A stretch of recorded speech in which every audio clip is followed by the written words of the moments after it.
जो कि कन्नौज से है। लखनऊ आगरा एक्सप्रेसवे पर हादसे का लाइव वीडियो सामने आया है। हादसे का सीसीटीवी फुटेज सामने आ गया है। अनियंत्रित होकर डिवाइडर से टकराकर कार पलटी थी।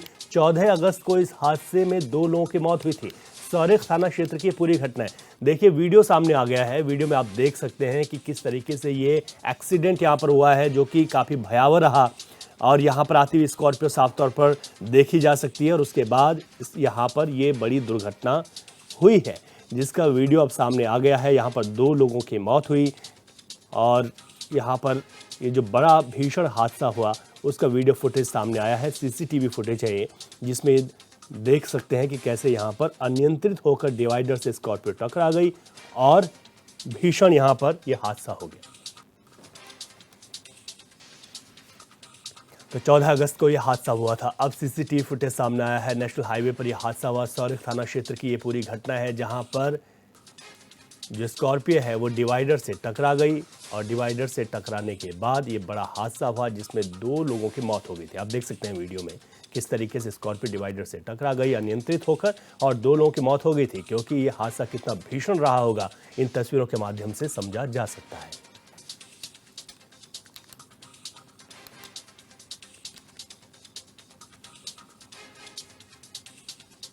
इलाहाबाद हाईकोर्ट की लखनऊ पीठ ने 2019 में 59,000 सहायक अध्यापक भर्ती के चयनित अभ्यर्थियों की सूची नए सिरे से जारी करने का आदेश दिया है।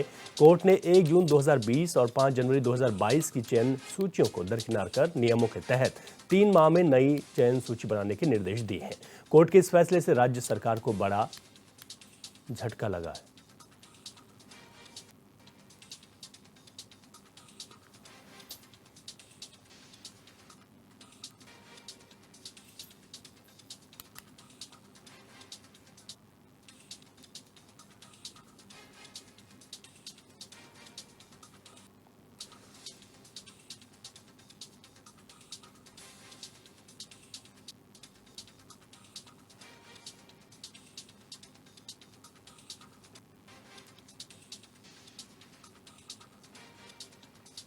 तो आपको बता दें कि इलाहाबाद हाईकोर्ट की लखनऊ पीठ ने 2019 में जो सहायक अध्यापक भर्ती के चयनित अभ्यर्थी थे उनकी सूची जारी की। हाईकोर्ट के फैसले को लागू करें, सुप्रीम कोर्ट में चर्चा। हाईकोर्ट से राज्य सरकार को लगा है बड़ा झटका।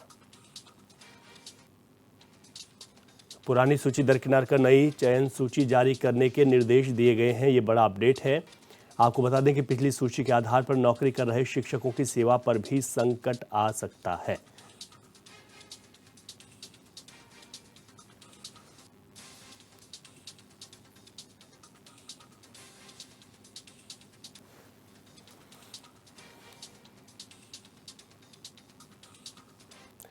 तो लखनऊ पीठ ने 2019 में हुई सहायक अध्यापक भर्ती के चयनित अभ्यर्थियों की सूची नए सिरे से जारी करने का आदेश दिया है। कोर्ट ने 1 जून 2020 और 5 जनवरी 2022 की चयन सूचियों को दरकिनार कर नियमों के तहत 3 माह में नई चयन सूची बनाने के निर्देश दिए हैं।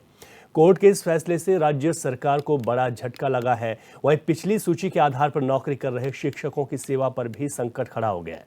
न्यायमूर्ति आर मसूदी और न्यायमूर्ति बृजराज सिंह की खंडपीठ ने आरक्षण कोटे का सही से अनुपालन न किए जाने के मामले में पिछले साल 13 मार्च को दिए गए एकल पीठ के फैसले को चुनौती देने वाले अपील पर यह फैसला दिया है। कोर्ट ने कहा है कि नई चयन सूची में 1981 के नियम के तहत आरक्षण अधिनियम 1994 के मुताबिक आरक्षण नीति का पालन किया जाए। अगर आरक्षित वर्ग के अभ्यर्थियों की मेरिट सामान्य श्रेणी के बराबर आए तो वह सामान्य श्रेणी में आ जाएगा। इन निर्देशों के तहत ऊपरी क्रम में आरक्षण दिया जाएगा। इस मामले में 69,000 प्राथमिक सहायक शिक्षकों की भर्ती में आरक्षण के विवाद के मुद्दे उठाए गए थे। अब सीएम योगी आदित्यनाथ शिक्षा विभाग के साथ बैठक करने वाले हैं, जिसमें 69,000 शिक्षक भर्ती प्रक्रिया को लेकर मंथन होगा। खबर है कि बैठक में यह तय किया जाएगा कि हाईकोर्ट के फैसले को लागू किया जाए या फिर कोर्ट के फैसले के खिलाफ सुप्रीम कोर्ट में अपील की जाए।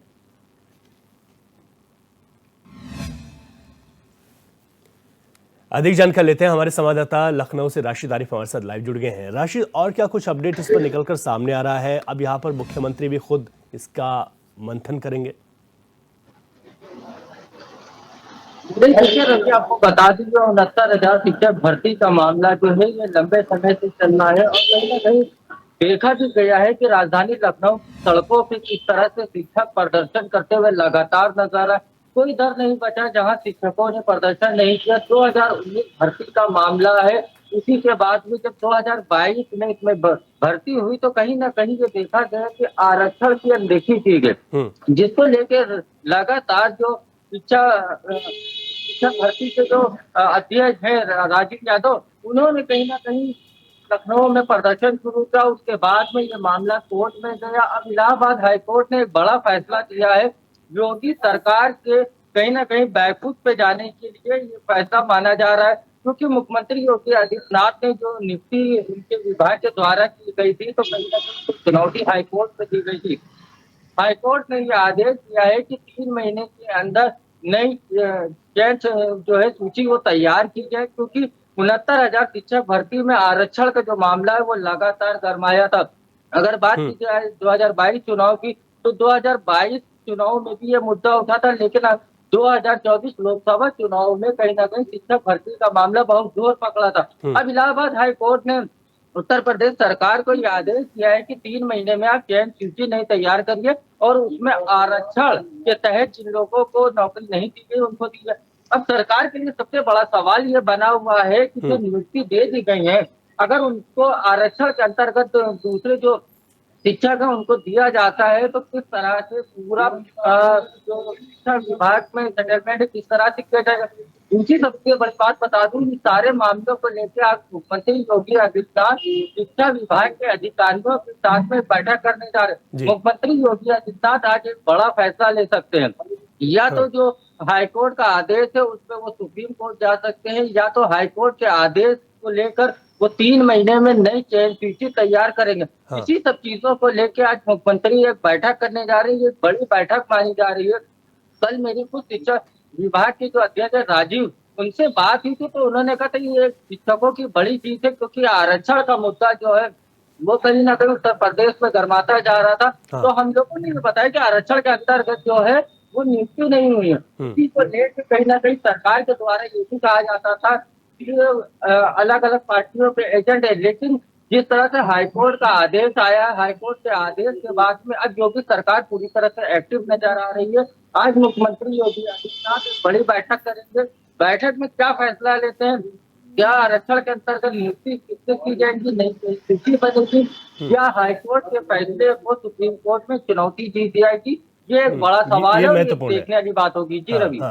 रशीद, कब ये बैठक होगी, कौन कौन लोग इस बैठक में शामिल होने वाले हैं, और इस बैठक का अपडेट भी हम आपसे लेंगे, लेकिन अभी इसको लेकर क्या जानकारी मिल रही है आपके पास?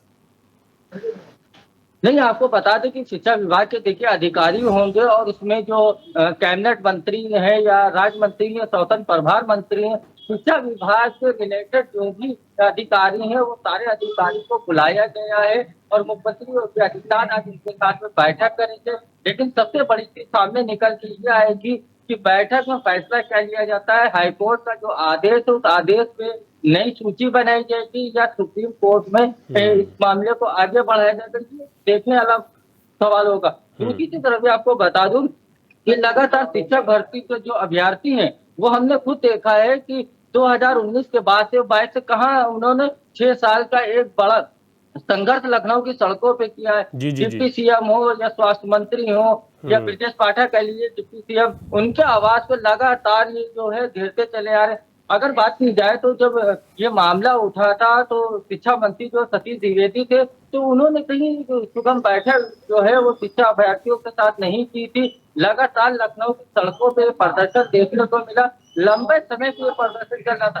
सबसे बड़ी देखिए मुख्यमंत्री के लिए चुनौती ये है क्योंकि जिनकी भर्ती हो गई थी, जिनको नियुक्ति पत्र दे दिया गया था, जो अलग अलग स्कूलों में अध्यापक हैं, उनको किस तरह से अब वापस किया जाएगा, क्योंकि आरक्षण को लेकर जिस तरह से सरकार ने खाका तैयार किया था, लेकिन अगर 69,000 शिक्षक भर्ती में आरक्षण को देखते हुए अब नई नियुक्ति अगर की जाएगी, नई सूची बनाई जाएगी, तो किस तरह से उन लोग को एडजस्ट किया जाएगा। क्या जो नौकरी करते हैं तो क्या उनको नौकरी से हटाया जाएगा या शिक्षा विभाग में उनको एडजस्ट किया जाएगा। कई बिल्कुल। सवाल ऐसे हैं जो हाँ। मुख्यमंत्री की बैठक के बाद में हाँ। साफ होंगे। जी रफीक। स्पष्ट होंगे। बिल्कुल राशिद, आपने बहुत विस्तार से बताया कि किस तरीके का पूरा मसला है। बहुत शुक्रिया आपका जानकारी के लिए। आगे बढ़ते हैं। रायबरेली में पति पत्नी में मारपीट और विवाद की सूचना पर पहुंचे पुलिसकर्मियों के साथ बड़ा हादसा होने से टल गया।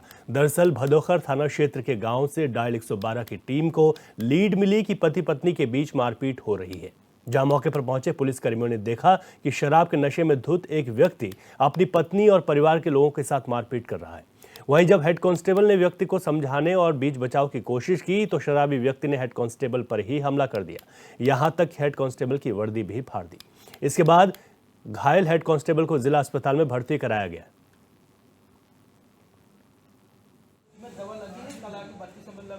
बारे में तैनात हूँ डिस्ट्रिक्ट रायबरेली और हमें 112 पे थाना क्षेत्र हमारा भदोखर है और एक सूचना मिली कि एक शराबी जो है अपने परिवार के साथ गाली गलौज कर रहा है। हम लोग वहाँ पे गए, उसको समझाने का प्रयास किया लेकिन उसने हमारे ऊपर अटैक कर दिया। उसने हमारी यूनिफॉर्म गाँव में भदोखर गाँव में ये लगा है क्षेत्र और बाकी एड्रेस उसका जो है उसमें रजिस्टर में मेंटेन है। और इस वक्त आपको सीधे अयोध्या लेकर चलते हैं, जहां पर उत्तर प्रदेश के मुख्यमंत्री योगी आदित्यनाथ पहुंचे हैं। अयोध्या में वृहद रोजगार मेला एवं युवा सम्मेलन के अंतर्गत युवाओं को नियुक्ति पत्र वितरित करने का यह कार्यक्रम है।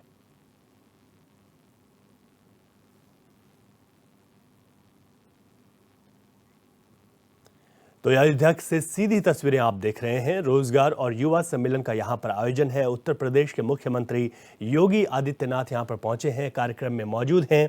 अयोध्या में वृहद रोजगार मेला एवं युवा सम्मेलन के अंतर्गत युवाओं को नियुक्ति पत्र वितरित करने का ये पूरा कार्यक्रम यहां पर रखा गया है। तो उत्तर प्रदेश के मुख्यमंत्री योगी आदित्यनाथ को आप देख सकते हैं अयोध्या में हैं। अभी जो यहाँ पर तमाम लोग हैं उनसे मिल रहे हैं, फीडबैक भी ले रहे हैं। रोजगार और युवा सम्मेलन का आयोजन है यहाँ पर। युवाओं को कैसे रोजगार से जोड़ा जाए, उन्हें कैसे यहाँ पर अधिक से अधिक रोजगार मुहैया कराया जाए, ये योगी सरकार की प्राथमिकताओं में है। और यही वजह है कि आज मुख्यमंत्री खुद अयोध्या में हैं और यहाँ पर वो अभी निरीक्षण कर रहे हैं। इसके बाद रोजगार और युवा सम्मेलन कार्यक्रम का यहाँ पर आयोजन किया गया है। अभी वो यहाँ पर तमाम लोगों से मिल रहे हैं। जो यहाँ पर तमाम लोग इस वक्त मौजूद हैं, अधिकारी मौजूद हैं, तमाम स्वयं सेवी संगठन भी यहाँ पर मौजूद हैं और उनसे वो बातचीत करते हुए यहाँ पर आप देख सकते हैं।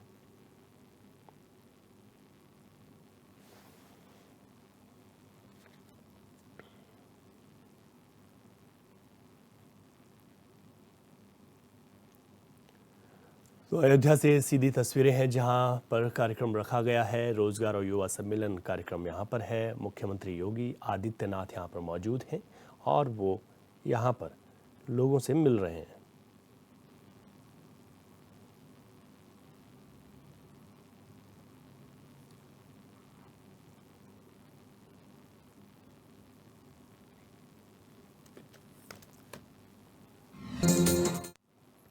ब्रेक के बाद आपका स्वागत है। खबरों में आगे बढ़ेंगे। रायबरेली की तमाम संस्थाओं ने कोलकाता घटना को लेकर आक्रोश जताया है। इस दौरान गुरु तेग बहादुर मार्केट के लेकर शहीद चौक तक कैंडल मार्च निकाला गया।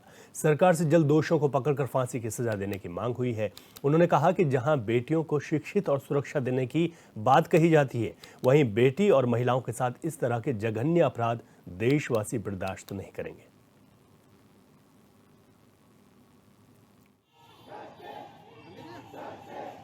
प्रियंका अवस्थी, माधव सेवा संस्थान की प्रेसिडेंट। ये कैंडल मार्च सुपर मार्केट से डिग्री कॉलेज शहीद चौक तक निकाला गया है। मैं अपनी सरकार से ये अनुरोध करना चाहूँगी कि आज हम महिलाएं असुरक्षित हैं अपने ही देश में। पर डे जो है रेप के केसेस बढ़ते ही जा रहे हैं और जिस पर सरकार कोई भी सख्त कानून नहीं ला रही है। मैं और मेरी सभी महिलाएं चाहती हैं कि सख्त से सख्त इस केस में जो अपराधी है उसको कड़ी से कड़ी सजा दी जाए और ये रेप के अगेंस्ट जो है एक सख्त से सख्त कानून निकाला जाए। अतुल कुमार गुप्ता, प्रदेश अध्यक्ष उत्तर प्रदेश युवा उद्योग व्यापार मंडल। आज हम लोग प्रोटेस्ट कर रहे हैं। डॉक्टर ममता जो कि बंगाल में थे, उनके साथ क्या आते हैं रेप की घटना हुई, उनकी हत्या की गई, बहुत बुरी तरह दर्दनाक उनके साथ कांड हुआ। निर्भया की तरह दोबारा इस तरह का कांड हुआ क्या आते हैं। बंगाल सरकार को इसमें इस्तीफा दे देना चाहिए। उनके साथ यहाँ अभी तक कोई अपराधी पकड़े नहीं गए। सरकार को चाहिए तुरंत से तुरंत अपराधी को पकड़े और फांसी के फंदे पर चढ़ाया जाए। क्या आते हैं। आज सभी संस्थाएं के लोग यहाँ पर रायबरेली में प्रोटेस्ट करने के लिए निकले हैं कि उनको न्याय मिले डॉक्टर ममता को। डॉक्टर ममता को न्याय मिले के आते जो भी दोषी लोग हैं उनको पकड़ा जाए, उनको फांसी से कम सजा ना हो और जल्द से जल्द सजा हो। बहराइच के एसडीएम पयागपुर पर किसानों ने मामले में सुनवाई न करने का आरोप लगाया। उन्होंने कहा कि चैम्बर में मुलाकात कर अपना पक्ष रखने गए किसानों को एसडीएम ने भगा दिया। साथ ही विपक्ष से मिलकर वादकारी पर नाजायज दबाव बनाया गया है। किसानों ने बताया कि केवल विपक्षी से सांठगांठ वाली फाइलों पर तहसील में सुनवाई होती है। एसडीएम पर यह आरोप कई सालों से धारा 24 के मामले की पैरवी कर रहे किसान ने लगाए हैं। वहीं इन सभी मामलों को लेकर किसान नेताओं और एसडीएम पयागपुर की बहस भी हुई है।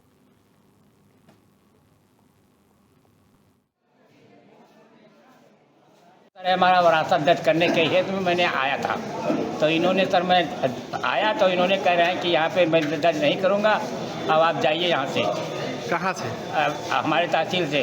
और सर हमारी जान माल की खतरा भी है, पुलिस या कार्रवाई में भी रोकी नहीं जा रही है। ये कौन कह रहा है? तहसील परिसर से जाइए या उनके चैम्बर से कहा? उनके चैम्बर से। कौन कह रहा है ये? माननीय एसडीएम महोदय खुद क्या कह रहे हैं? कह रहे हैं कि जाइए यहाँ पे, जब होगा तो हम कर देंगे। देख हमने भेज दिया।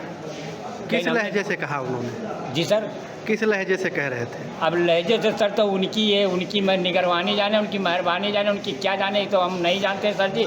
लेकिन ये जानता हूँ कि सर ये बिके हुए हैं और हमको सहायता नहीं दे रहे, न मेरा विरासत दर्ज दे रहे हैं। कि धारा 24 में फाइल पड़ी हुई है और यहाँ से हमको न्याय मिलने की आशा नहीं है। एसडीएम साहब विपक्ष से मिले हुए हैं और वो कह रहे हैं कि इसमें कत्ल हो जाएगा आपका, पुलिस हम जो चाहेंगे पुलिस करेगी और यहाँ से आदेश कर देंगे, आपको कमिश्नर के यहाँ जाने का मौका नहीं देंगे।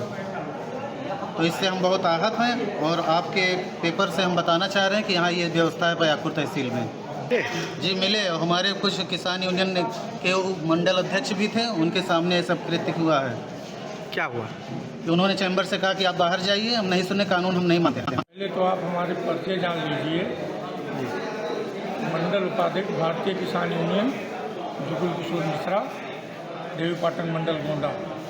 आज मैं अपने जिला अध्यक्ष बहराइच जनपद के राम कुमार वर्मा के साथ तहसील में आया था, फरियादियों की कुछ समस्या को लेकर के, किसानों की समस्या को लेकर के एसडीएम से मिलने के लिए। एसडीएम साहब से मुलाकात हुई, वहाँ बैठा और वहाँ मैंने देखा कि एसडीएम महोदय के द्वारा किसान फरियादियों को कुत्ते की तरह से भगाया जा रहा था। तहसील में आए और एसडीएम साहब के चैम्बर में गए तो उन्होंने कहा कि जो है तुम्हारा कोई कार्य नहीं होगा, तुम यहाँ से चैम्बर से भाग जाओ, मैं कुछ नहीं सुनता हूँ।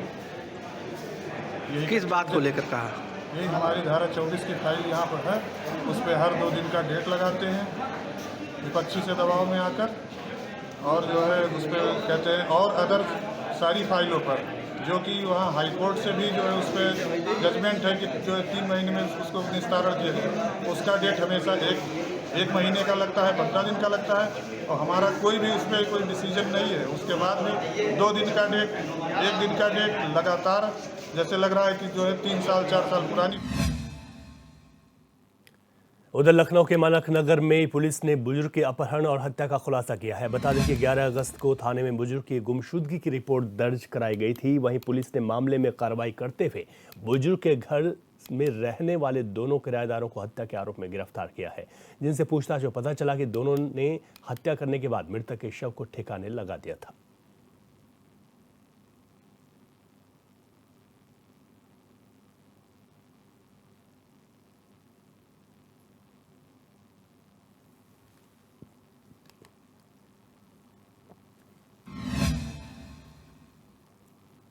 लखीमपुर में चोरी की घटनाओं को अंजाम देने वाले गिरोह का सदस्य पुलिस के हत्थे चढ़ गया। अपर पुलिस अधीक्षक ने खुलासा करते हुए बताया कि चोर अलग अलग थाना क्षेत्रों में चोरी की घटनाओं को अंजाम देते थे। चोरों के पास से सोने चांदी के जेवरात 1,14,000 की नकदी बरामद हुई है। वहीं घटना में शामिल बाइक, अवैध तमंचा और कारतूस भी बरामद हुआ है।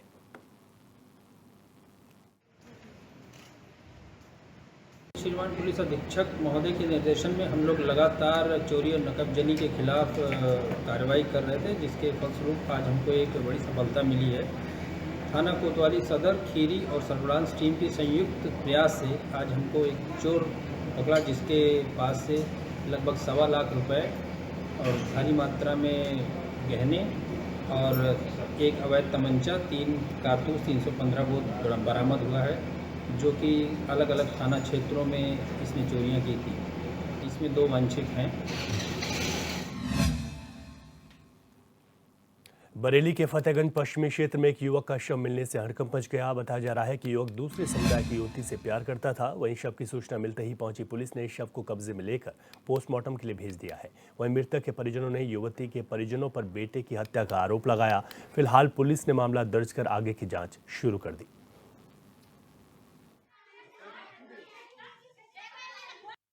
आज प्रातः थाना फतेहगंज पश्चिमी पर सूचना प्राप्त हुई कि फतेहगंज पश्चिमी अंतर्गत भटोला नगला के बाग है, वहां पर एक शव पेड़ से लटका हुआ है। मौके पर पुलिस पहुंची, फोरेंसिक टीम की भी मौके पर पहुंची, सबको उतरवाया गया, जिसकी पहचान सूरजपुत्र पप्पू गढ़ी निवासी थाना शीशगढ़ के रूप में हुई। इनकी उम्र 25 वर्ष है। इस संबंध में थाना शीशगढ़ और परिवारीजनों से जानकारी प्राप्त हुई कि 14 अगस्त को एक अभियोग 180/24 धारा 137 BNS के अंतर्गत थाना शीशगढ़ पर पंजीकृत हुआ था, जिसमें 16 अगस्त को लड़की की बरामदगी कर ली गई है। लड़की के बयान कर वन स्टॉप सेंटर भेज दिया गया। कॉल डिटेल्स के आधार पर मृतक अभियुक्त सूरज का नाम प्रकाश में आया था और मृतक के परिवारीजनों द्वारा आरोप लगाया गया है कि लड़की के घर वालों ने हत्या कर सबको पेड़ पर लटका दिया। इसके संबंध में जो भी तहरीर प्राप्त होगी सुसंगत धाराओं में अभियोग पंजीकृत कर नियमानुसार साक्ष्य के आधार पर आगे की विधिक कार्रवाई अमल